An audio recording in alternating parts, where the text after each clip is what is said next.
Nathan, brother, welcome back to the show. Hello, Johnny. It's good to be back. It's good to see your face again, and this time in new surroundings. That's exciting. I know. I'm in the lovely city of Plymouth now, folks. If you are watching on YouTube, you'll see the different scenery now. So yeah, loving Plymouth life now, I must admit.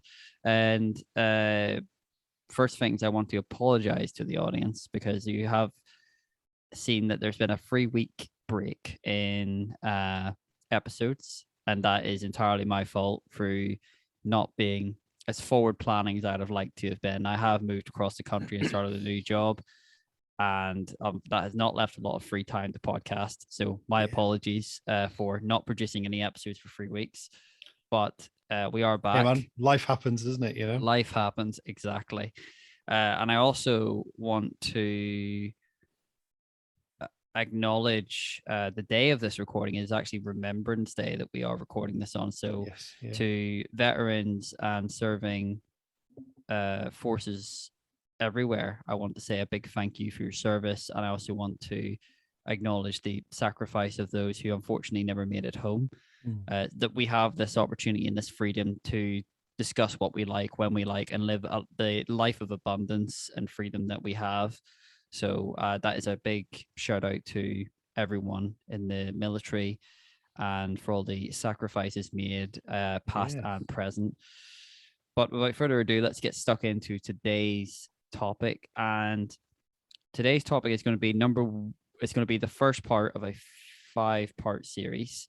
And I had this thought in the shower of all places. I generally have to have my best ideas in the shower. So all that you're gonna have them somewhere. Yeah, exactly. All that warm water, I think, just works some sort of magic. But I don't know why I had this thought. I in fact, I was approaching my 29th birthday, and where a lot of people would approach their birthdays with a bit of existential dread. The past couple of years, I've had a real mental shift, and I was having a reflective moment on my 29 years of existence and thinking, gosh, I'm lucky I've made it to 29. There's been a few close calls, but I was even so excited that I was thinking, it's my birthday eve. Like, I get to turn 29 tomorrow. Yeah. And then I practically could have skipped to work on my 29th birthday, which isn't exactly how most people would spend their birthdays these days. But it was this reflection that helped me do that, and the mental shift I've had over the past couple of years. And in the shower, I was thinking to myself, for some reason, unconditional love and becoming your best self is what we all actively want, because then we'll live our best lives. But how do you get there? And it's like, well, how do you start? Well, you start by unconditionally loving yourself. That's the first step. But then, weirdly enough, unconditional love leads to self-respect. Self-respect leads to confidence. Confidence leads to courage. And courage leads to living authentically. And when you live authentically, true to you and your values, you end up self-actualizing and becoming. And when you self-actualize, you naturally draw the tribe and people who not only benefit you, but you'll benefit them, and you will grow, and you'll be able to live a life that in the present will bring you joy, and you can look forward to in the future, and then you can look into the past and not regret it. And that's not to say let's actively avoid a life of regrets, because that's not physically possible. Hopefully you have the minimum amount of regrets at the end of your life. But it was just this initial thought, Nathan, of it's weird because I feel like we are not taught how to unconditionally love ourselves. It's a strange human phenomenon. I find that we're very good at loving others. Like, we'll go to the ends of the earth for our family and friends. But when it comes to taking care of our own physical and mental health, we kind of bash it off. It's like, oh, I'll do it tomorrow, I'll do it later. Or we do a lot of negative self-talk. Yeah. But my initial thoughts on unconditional love is that with unconditional love, it is freely given and nothing is expected in return. Because if it's not unconditional love, to me, it's not love. It's a contract. because with a contract, there are conditions and terms that are attached to it. So, oh, I will love you if you provide this or you do that. Whereas unconditional love is extended and freely given. So, for example, a brand new parent will unconditionally love their children, but their children physically cannot give anything back. They are, they do take up time, resources, and energy, but it doesn't matter because the parent can just freely give of that love. And we can do that also in our daily lives as well, where friends and family, I know for a fact I can call you at any time of the day or night and you'll be happy to answer the phone and, chat about anything. And same for me. I'm always here for you.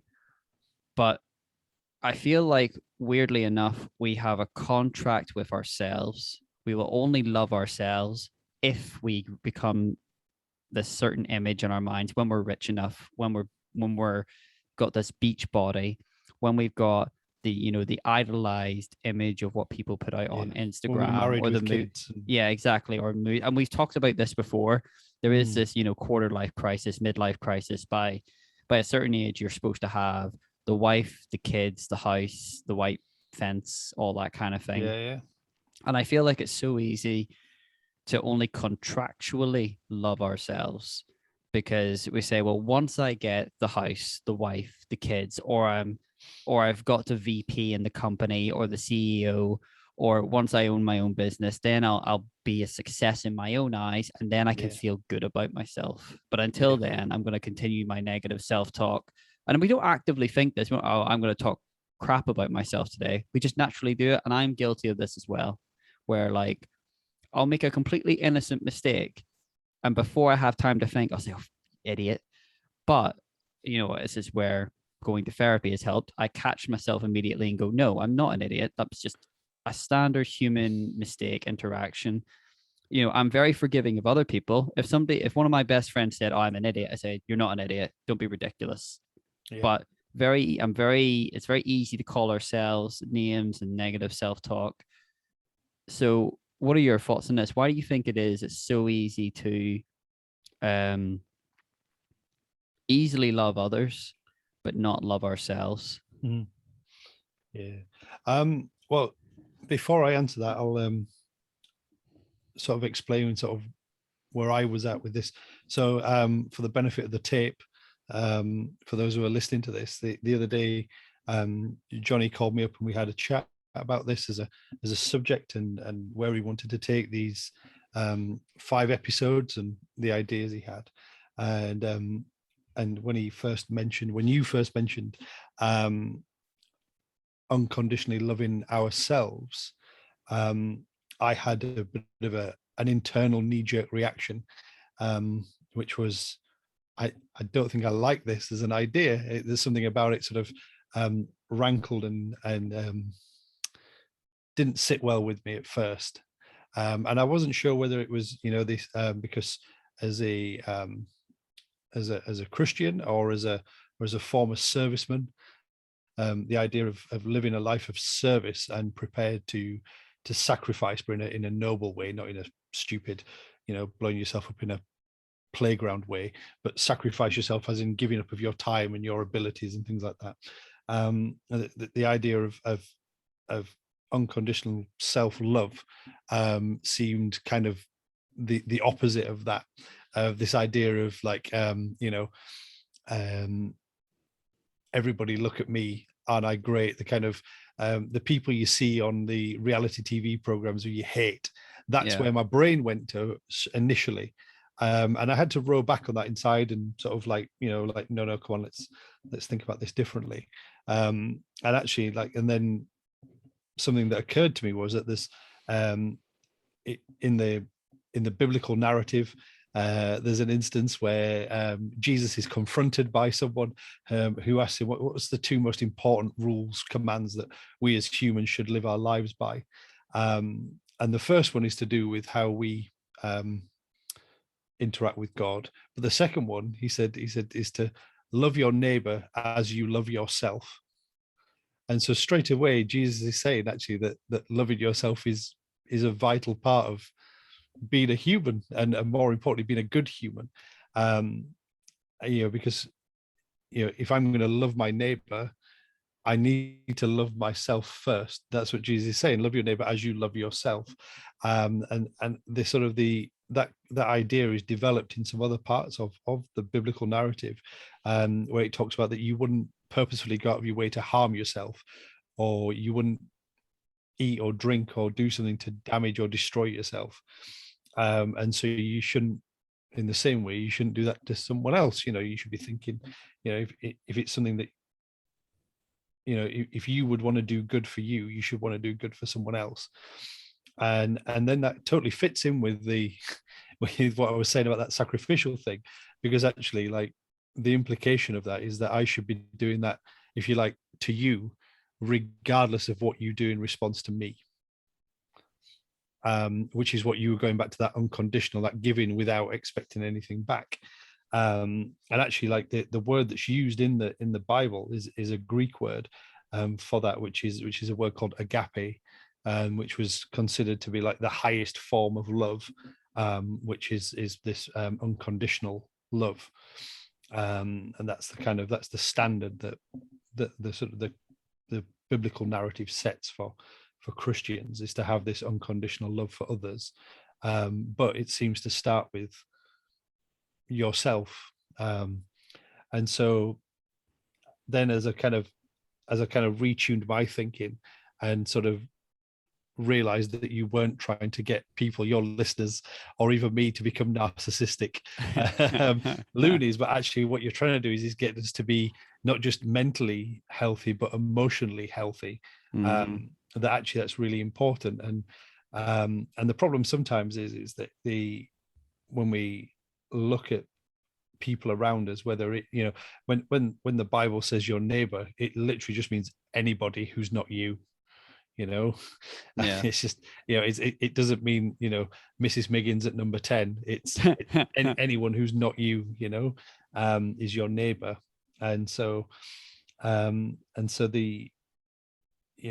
but the problem is sometimes we can read that and I can read that as a Christian and go, yeah, absolutely, I'll love these people unconditionally because I love myself and I'm okay. But then we accidentally attach conditions because, well, that person didn't smile back at me when I smiled at them, or that person didn't say thank you when I held the door open for them, or whatever, like some kind of minor infringement. So then we start putting tiny conditions onto these things. But the problem is, like, but the thing is, all of us should be doing that. It's if all of us are doing it, then actually it makes life easier, doesn't it? Because we're all, and that would be the kind of ideal world scenario, wouldn't it? If we were all kind of looking out for each other. Yeah, 100%. But then I suppose then the sort of the call for me as a Christian and is for me to do that regardless of how people react, of how people behave towards me. And I think that's probably where you're going towards your listeners, to try and encourage them into this idea of loving yourself regardless of how other people react, isn't it? And from that place of acknowledging that, yeah, you're not perfect, yeah, you're going to make mistakes, and all this, but you're still you're the only one of you in nearly 8 billion souls on this planet. You're the only one of you. There is there's no one else out there. There might be someone who looks like you, but they're not you. Exactly. And so, like, if there's only one of you, then, and you're a 1 in 8 billion, that's quite a, it's a feat. Yeah. And that's a really, when you realize that, you kind of, like you were saying, that kind of bit of approaching your 29th birthday and like, wow, I've chalked off 29 years on this planet, and I've done some pretty cool things. I've done some pretty stupid things, but all in all, here I am 29 years later. This is great. Yeah. But in those 29 years, there hasn't been like a replica Johnny Bell made. Yeah, exactly. It's not like a music album where they don't do it anymore because it's all done electronically, but where they 100 million copies of a CD were made. There's only one. There's only one you. Yeah. And I think that but then I think when we come down to, and I don't know whether it's a uniquely British cultural thing, so I don't want to be out of turn to any of your listeners who are not from these islands, but there is a kind of thing that, like, as Britain, we as British people, we can be quite self-deprecating.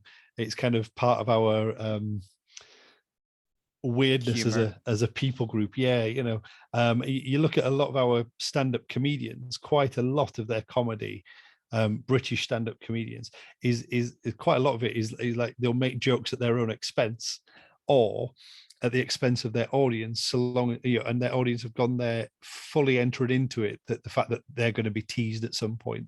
Mm-hmm. There's going to be some kind of mockery, and I mean, like, I have been known to wear, self-deprecating armor as a shield of steel, like, just put it on because and you can kind of operate in that thing of like, well, if I put myself down first, then no one else can get in.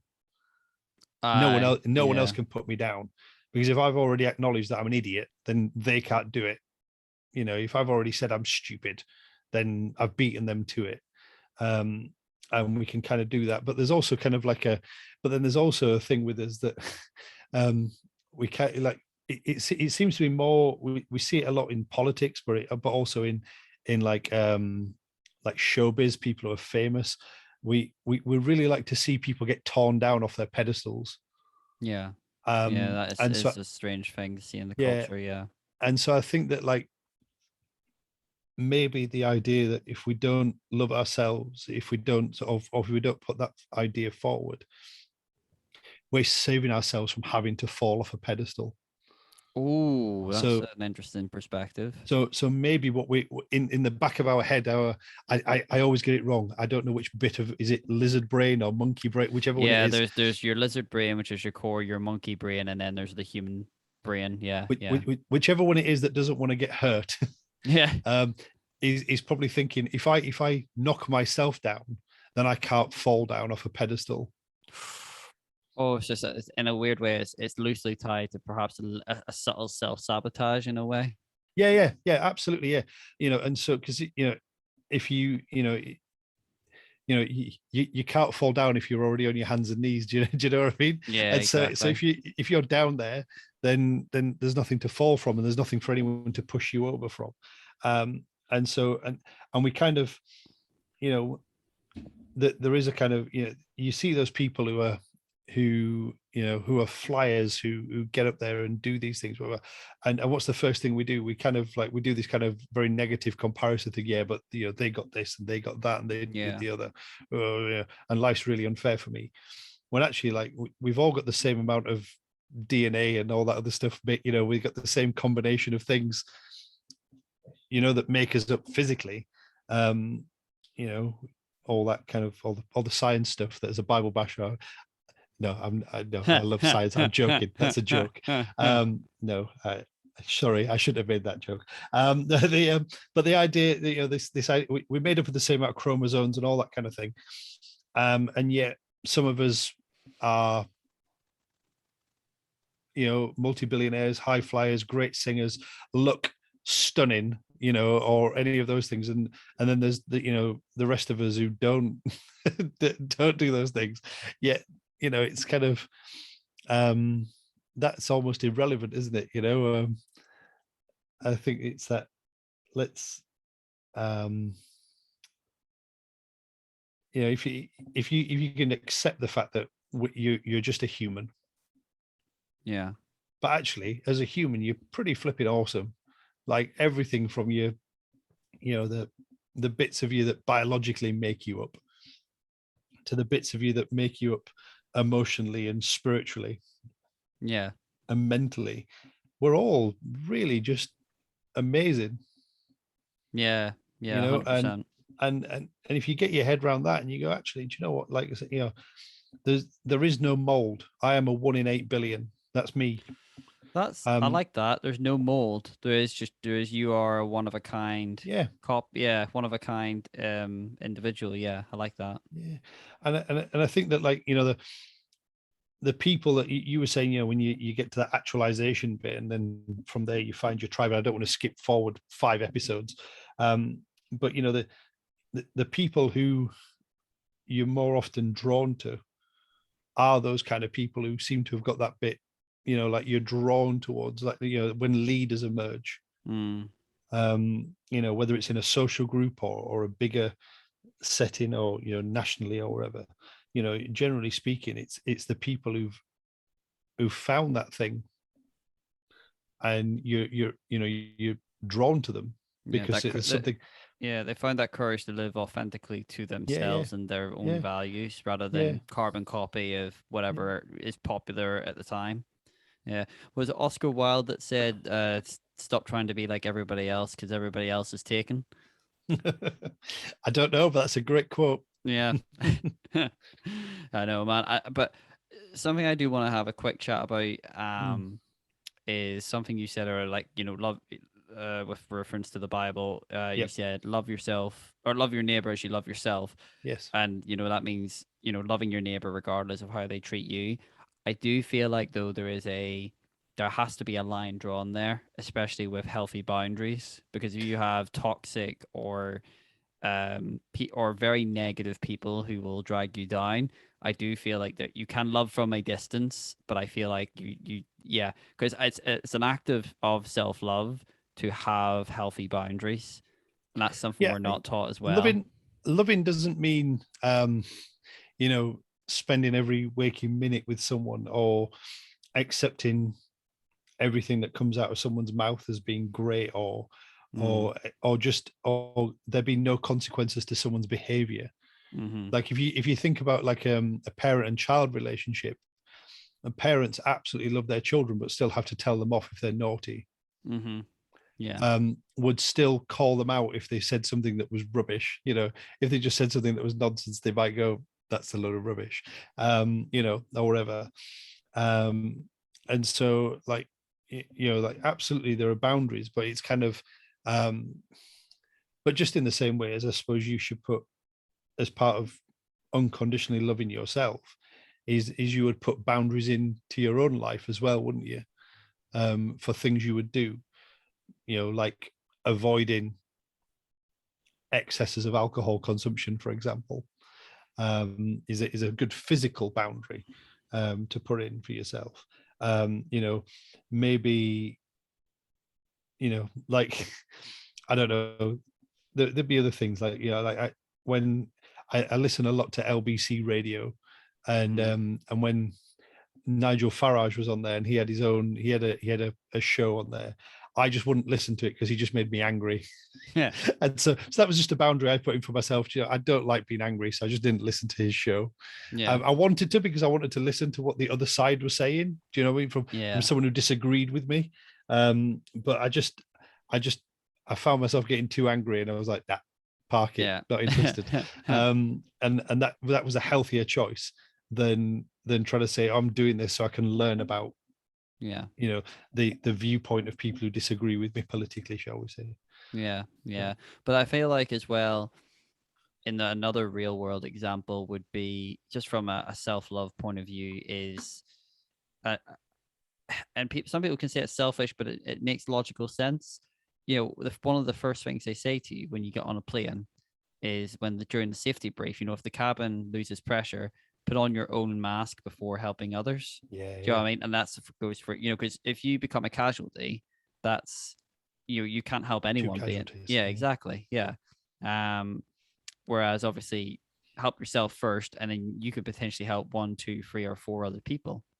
And I feel like a lot of people are naturally built in that they don't want to from a good place. They don't want to come across as selfish. They want to be a beneficial member of society. Mm, And I know for myself, I do like to keep myself in check, mm. where I say, am I being selfish here, or is this self-love? Is this Yeah, yeah, it is this putting my own mask on before helping others?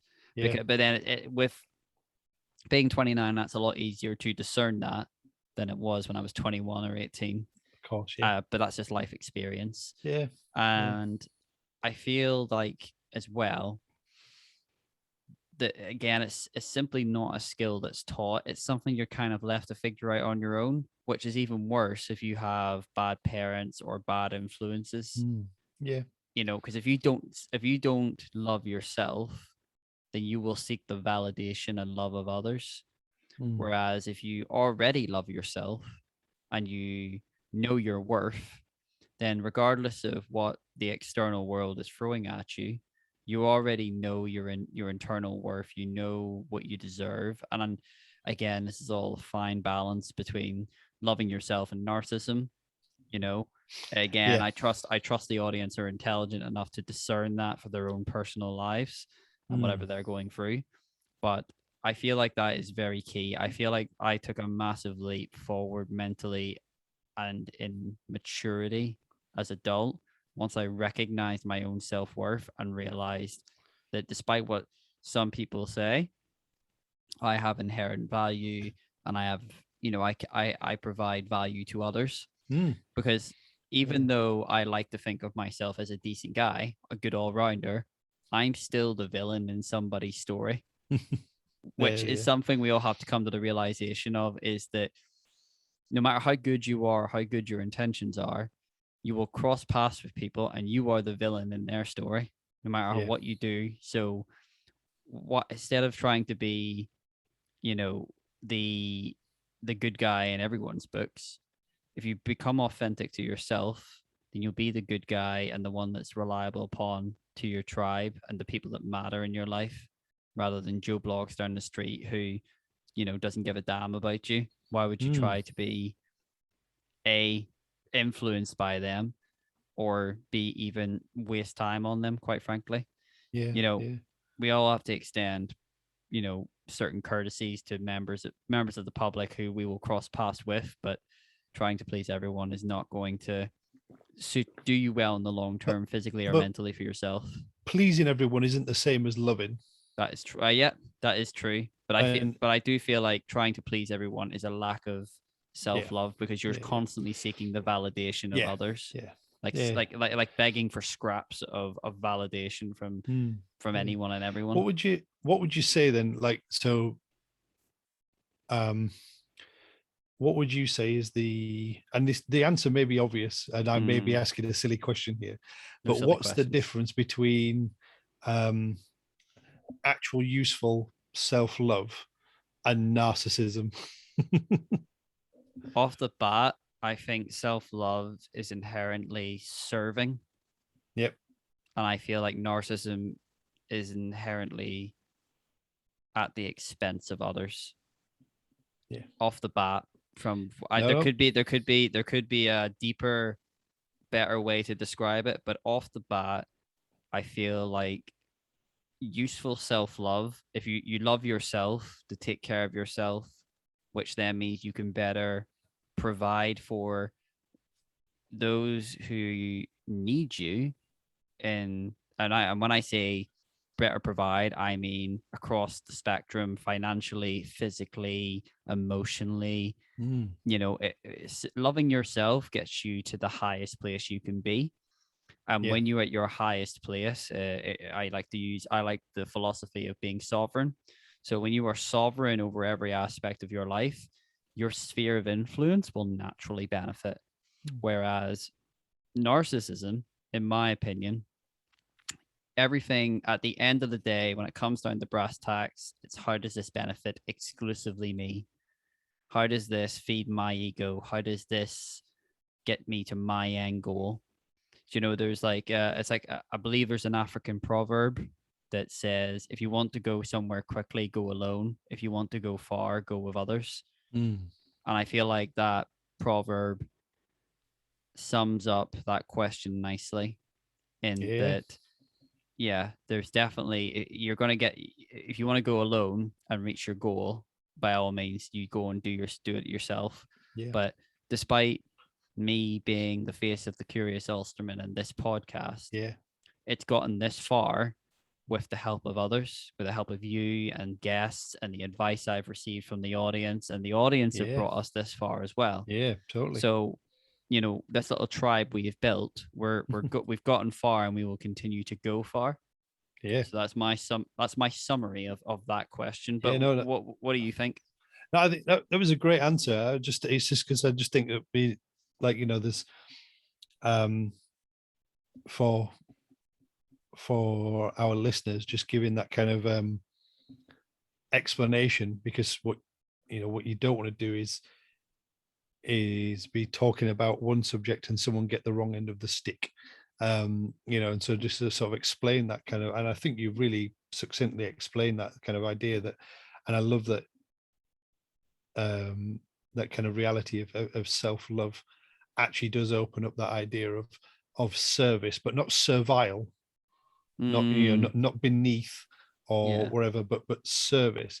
And in fact, actually, if if that was the path that even just the curious Ulster peoples were to go down, that how much of a ripple effect that would have out Exactly. in the wider community would be great. And that idea of, like, let's, like you say, we want to go far, so let's go together, rather than all I care about is my end goal. Hmm. um you know and and part of that is, like, I think, like what you said, is accepting that there are you are flawed, you are fallible. We can we can assume we should have gone left when actually we should have gone right, but that's okay. We're now on a new path. Where, where's this going? Or do we just turn around and go back? But actually accepting that those mistakes are going to happen, and rather than quitting and, woe is me, actually, like, okay, so I made a mistake. I'm still I'm still a 1 in 8 billion. I'm still, like you said, inherently Yeah. valuable. Then let's press on. And I think that once you can acknowledge that in yourself, and I think another part of it, which is, I know this is really simple and maybe seems mundane and stupid, is how to receive a compliment. Like, Yes. I was very terrible, very bad. People compliment me and I would say, no, no, no, that's not true. That's not the thing.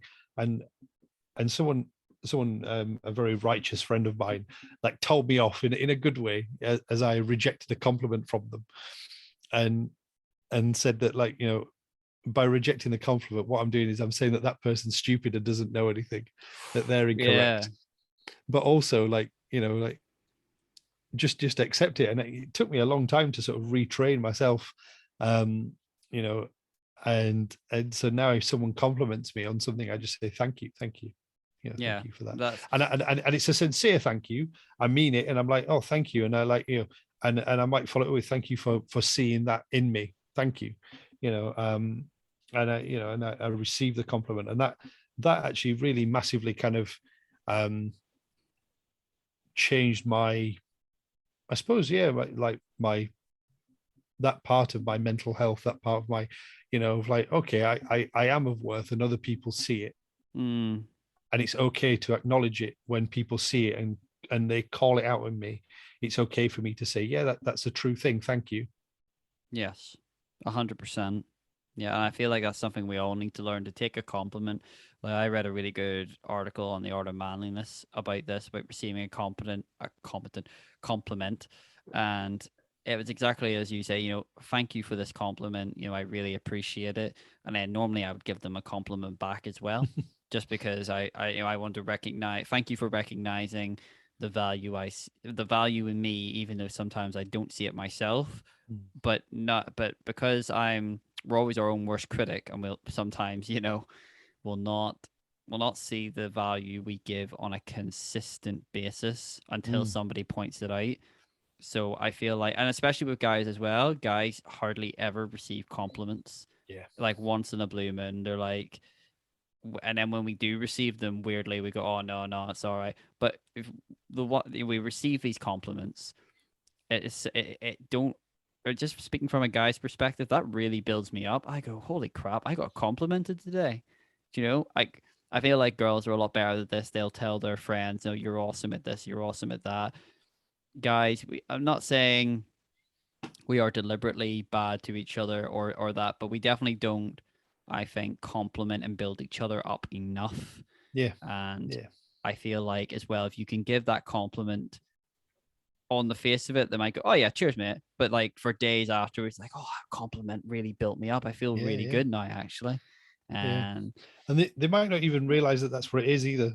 You know, they just go around with a little spring in their step, yeah, not realizing where it's come from. And it's just because you've called out a positive attribute in that person and, you know, affirmed it in them as well, which is really important. yeah, 100%. And especially like when you were talking about like that, you know, you said it as the art of manliness, because it's not the austere, you know, like a Greco-Roman statue made of marble. It's there is a certain amount of pliability. We are after all clay, you know, we you know, we should be moldable. And so receiving that compliment, I think, just puts a nice, like a smoothing edge onto what may have been a I sharp really like that example. Yeah. angle, you know. And actually, like, you know, if someone's complimented you in something that you've done good, that you've done well in, you're more likely to do it again. You Yeah. know, Yeah. you know. Whereas Exactly. if someone says you know you're stupid, you're rubbish, you're an idiot, you're not going to want to do that thing again. Mm, And if you're 100%. telling yourself you're rubbish, you're stupid, you're an idiot, you're definitely not going to do that thing again. Yeah. Yeah. Um, yeah, I feel, sorry. yeah, no, I was going to say, I totally agree with everything you've just said. And especially something I do want to point out is that you will receive enough negative talk from Mm, people. Like, sometimes it could be family, friends, whatever. But I feel like in a lot of ways you can become your own bully. yeah, People need to realize that they need to build themselves up on a daily basis for good mental health practices, oh yeah, fitness, aspire, chasing after your goals in a sustainable way and a not in a guilt-free way too. mm, Because if you don't intentionally build yourself up, if you don't intentionally love yourself, if you don't intentionally um take care of yourself, then other people are not going to do that for you. And then you will be starved of your own validation, your own love. And yeah, then yeah, that's the dangerous territory because that's when you start seeking validation and love from potentially very negative and bad influences. And I yeah, feel like not I'm no expert, thankfully never been in a gang or anything like that, but I feel like that's probably where gangs and other negative influences really come into their own because you take these vulnerable people from perhaps very poor socioeconomic backgrounds, from perhaps really abusive parents, and they come into a tribe, a very bad, very negative tribe, but it's the only place they're getting validation or mm, credibility from their peers. And then if you're so starved for that, they're not going to care about what the law says or what anything or what anyone says. But I still belong here. I belong in this family. It's a yeah, broken, very negative family that's yeah, not good for my long-term health or goals, yeah, but yeah, it's still better than nothing. yeah. I mean, yeah, I think that's really there's a guy. He's I don't know if he's alive still. I don't want to say he's dead just in case I'm wrong, but he was old when I was young. Mm. A guy called, I think his name's Nicky Cruz. He's an Okay. American, but he was originally from Cuba, and he moved over. He, you know, like many Cubans, illegally, you know, went across the water into the US Hmm. and ended up, I think, in New York, where he ended up as part of a gang, and there was some pretty brutal stuff and things he did. Um, and you know, and I read his biography, and he talks about how that gang became his family, and how the stuff they did, but the kind of the language they used to each other always seemed really affirming, and like you were saying, but actually they were going out and shooting people and dealing drugs and doing these these quite bad Mm. things, pretty terrible things. And there's a guy called I can't remember his first name. His surname is Wilkerson. He was a preacher, and he just went into where these gang people hung out and challenged them and gave them, like, he's just this little old dude. He wasn't a ninja. He wasn't a he was just this little old dude, but he went in and gave them a different view, if you like, and kind of broke into what they were doing. But he was saying that that their gang was family. you know, and you're absolutely right. I think if you're not getting positive, good affirmation from a positive, good place, you know, wherever you find it, you'll soak it up like a sponge, won't you? Yeah, And I 100%. suppose in what you're saying is that, you know, you are, you know, if you start off with saying that the good stuff starts in you, then you're potentially going to be more resistant to the negative side of things.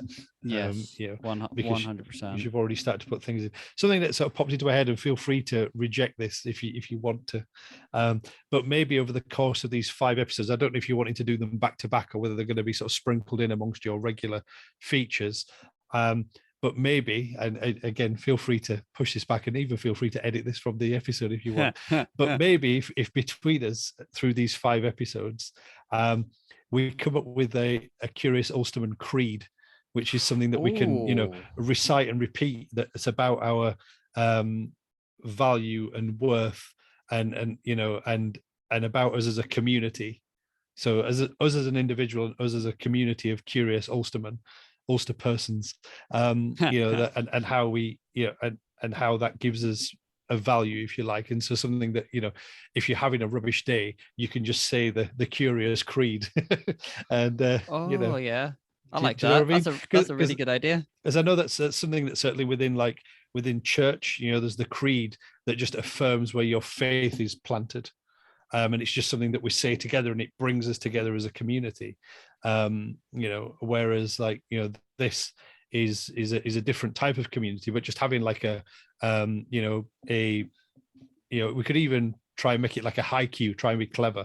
No, let's not do that because I would be terrible at it. But you know, just something that can be repeated, that can be said as just part of someone's daily routine to affirm themselves in a positive way, so that you know, not that it's magic, not that it'll change anything. It's not like, you know, it's not like wizardy words or anything. It's just Yeah. the fact that it will just help you know, start that springing up in you of something positive. Yeah. You know. Although you say it wouldn't do anything, there is evidence to suggest that saying positive affirmations every day physically rewires your brain. Okay. So you are moldable. So you know, I try to do a morning routine, the Savers morning routine. I can't remember the book it's from, but yeah, look up Savers and the book, and the offer will come up. It's a very good book. But yeah, that's something I tend to do.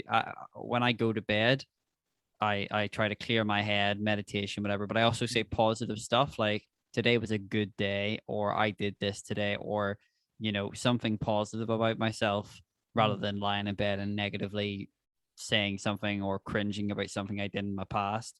And then the first thing in the morning, or one of the very first things, is something positive about myself. Do you know what I mean?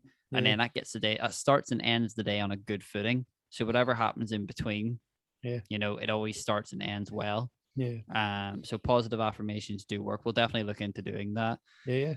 Yeah. It was just an idea that popped into my head. Who knows? It may have been floating around the universe. Who Great knows? idea. But I feel like at this point in the episode, it's worth talking about the actionable steps that somebody can take Yeah. to either build up or sustain the unconditional love they have for themselves. And I feel for me, I try to think of what is at the foundation of the idea of unconditional love. And I feel like it is just based on several like articles I've read and inspirations I've taken from. I think it's making peace with your insecurities is the first one. It's the first foundational piece, because we're all insecure about something. Everyone, if you're not insecure about yourself, you're either a robot or you're Mr. Universe. And even Arnold Schwarzenegger, when he was officially Mr. Universe in the 80s, he probably had some form of insecurity somewhere. So, because I feel like, going back to what I said earlier, it's a case of, well, I'll love myself when I am rich enough, when I've got the wife, the kids, the house, all this kind of, these are all insecurities. And these insecurities are all create a contract. Okay, so once I'm not insecure about this, then I'll be happy, or I'll be or I love myself. And you'll just be permanently chasing your tail that way. Because from what I've gathered, even the people who are very, very old and retired and, or, living out their last years, they still have insecurities. I feel like the insecurities you have change with age. You never totally get rid of them. You just learn to live with them. And I feel like once you make peace with your insecurities and your flaws, that then nullifies the contract, or the contract you've made with yourself, that you will only love yourself or feel good about yourself once these things have been achieved, or once you've gotten rid of them. Because once you recognize that you can't get rid of them, you need to live with them, and recognize that they're here to stay, that they are part of your character, they're part of your story arc, they're part of your evolution as a human being, then you remove the barriers that stop you automatically loving yourself, I feel. So I feel like that's the foundation. Make peace with your insecurities and your flaws, and then you'll love yourself naturally. And that will just, you'll obviously see have a complete mental shift. But what do you think about that for a foundation, or have you got anything to add to that? No, I think that's I think that's good. I don't want to add anything to it in fear of muddying the waters or confusing things. I think everything you said there was great, and I think that that's where it's a good place to start from, isn't it? Yeah, 100%. Yeah, And then I feel like, but and then when you do that, then naturally accepting your flaws, you then accept that, as you said earlier, there's only one of you. And while there's only one of you, that makes you incredibly unique. You're still not perfect, and you never will be, and nobody is perfect, despite what Instagram says. So it's very easy to look at the filters that social media places upon us every day and go, well, okay, I want that. And there's nothing wrong with aspiring to be better, but the only thing you should be aspiring to be, in my opinion, is better than you were yesterday, being a better human being than you in particular were yesterday. I can't remember who said it, but they did say that very famous saying of, comparison is the thief of joy. So if you want to sap all your joy, compare. But I don't. Again, don't do that, folks. But yeah. I mean, the problem is that like comparison will never go, will it? Like even if you look at like people like Jeff Bezos and Elon Musk, like they may not be doing it, but the media is constantly comparing them. Yeah. In their space racing and all this kind of thing. So it would appear that comparison never goes. It doesn't seem to matter what you achieve. You will either compare, or you will always be compared to someone else or something else. So actually, like, don't let it don't let it weigh you down. Yeah, and I feel like another point to add here would be to, again, I've said this 100 times on the show, but to find your tribe, because there's days that you are not going to feel good about yourself for whatever reason. We all go through seasons, and that's when you need that safety net, that safety blanket of people who will build you up and sustain you, at least in the short and medium term, because they'll recognize your value when you can't. And then when you bounce back, no doubt your friends will be in need, and they'll need that those positive affirmations, that unconditional love that you can provide as a family member or a friend. I think that's great. And also a bit of a callback to that chat we had about having a variety of friends as well. 100%. So having your tribe is still going to be part of that kind of mixy up of people who disagree with you, but they're still in your tribe, and they'll still affirm you. You just have differing viewpoints on things. So exactly. And I feel like the final thing, just off the top of my head, that would encourage a consistent and long-term sustainable solution to self-care and self-love is to create a daily routine. So say to yourself regularly throughout the day good positive affirmations to yourself. In that, a weird one I have is, there's a really good offer, and I on the old videos you'll see that I had this book on my bookcase behind me, but I don't have the bookcase here, obviously. And it was from Extreme Ownership from Jocko Willink, and he has a one word answer to everything with and No. it's a positive affirmation. Yeah, yeah. Establishing healthy boundaries there. I like it. But he has this saying, and all it is good. That's it. And this is important because when things are going well, you can go good. What? Okay. That. What am I learning from this? Why is this success happening? It's because I've made consistently good choices, and those choices as investments have paid their return. But then there's days where, like, for example, I was working on the ship I've just joined, and the poo system was blocked.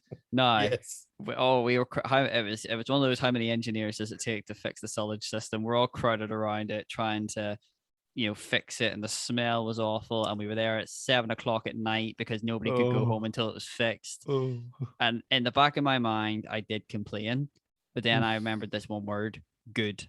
What is this teaching me? It's teaching me resilience. It's teaching me, that while this sucks, I was surrounded by a really good bunch of people, like some of the best people, in the world, in my opinion. These people, we were all a little bit tired. We were all wanted to go home, but we still find it a way to laugh and joke about the situation. We still find a way to have that common bond and camaraderie. And this variety of people, these engineers, united in this horrific job. we were all suffering through this horrific job, and we were sharing the burden, so to speak, because once it was done, everybody could go home. And that simple answer of good. What am I learning from this? Good. We're building a fellowship, a relationship with our fellow crew. Good. This is experience, because now I know if this job ever happens again, I know how we fixed it. Good. I'm slowly building up this mental grit of, okay, sometimes times are coming and they're going to be hard, but I know that, if you do these consistently difficult jobs, they're going to build up your mental resilience. And you also, and good, you learn not to complain. What's complaining going to do? Do you know what I mean? You can rightfully complain about the situation, but is it going to change it? No. Crack on with the job, get it done, and you can go home. That for me, that one word, good, can be used in the positive and the negative scenarios. And at the same time, it's a positive affirmation for me, at least, because there's always a learning moment from there, or there's a positive affirmation that, yes, good job. But I don't know if you want to add anything to that, or no. Again, I think that's another good summing up of an action point for not just listeners, but for me to take on board as well. I think that's really, really useful. Yeah. Well, I'm glad you got some value from it, at least. Yeah. But again, set up that daily routine, set up those positive affirmations, and man, the growth you'll see in both your mental and spiritual health as well, I believe, would be unreal. And once obviously you start building up that bank of self-love, I feel like there's going to be some days it'll take a major hit. There's going to be a major withdrawal of that self-love, but because you've deposited so much into the bank of self-love, then you'll have plenty in reserve that you can fall back on. And if you're running a bit low, again, as we just said before, there's your tribe, your friends, and your family who can speak into your life, who can build you up, who can sustain you. And then until you get back on your feet and get straight back to it. And then at least, maybe not the world, but at least in your immediate sphere of influence, the world, that little bubble is going to be a better place. Yeah. Agreed. But yeah, I feel like we're naturally coming to the end of the episode, Nathan. But have you any last words of wisdom for the audience from your perspective? I just think for the listeners, I think listen carefully to what we've said today, and really take on board those action points and start trying to implement them, from the get-go. Again, it's going back to something we spoke about previously, don't wait for a specific date or Yeah. time, for the clouds to be the right color and the sun to be in the right space in the sky. Just start. So if you're listening to this episode at 10 o'clock at night, switch the podcast off and say something good to yourself. I like that. If you're listening to it first thing in the morning, say something, like start right away. And start being someone who loves themselves with a view to making, like you said, making their bubble a better place. I think that's a really good idea. I like that. We can even do a call to action. Get in touch on the socials and let us know how you're going to start or continue to self-love yourself. Like, what routines do you do? What actions do you take? Yeah. And I feel like that'd be a good one. Yeah. And also let us know any advice that you give that you think we should incorporate to spread a bit further as well. We, like you said, we're going on this journey together. Yes. Just because we're the two guys with the with the microphones doesn't mean we're the only ones with the ideas or solutions. So, I like that. Yeah, 100%. But yeah, folks, hope you've enjoyed today's episode, and you can look forward to more episodes coming in the coming weeks. And maybe Nathan, we can do a Christmas special. Who knows? Ooh. Oh, spicy. Will it involve sherry and pass the parcel? Oh, absolutely. I don't know how we're going to do that virtually, but yeah. Well, with the drinking part virtually easy. Pass the parcel might be a bit. I don't know how we'll figure something out. But anyway, Nathan, thank you so much for coming on again, brother. I always value your perspective and your own take on these complex subjects, and I always leave at least smarter than when I started. Same here. Thank you. All right. All the best, brother. Toronto.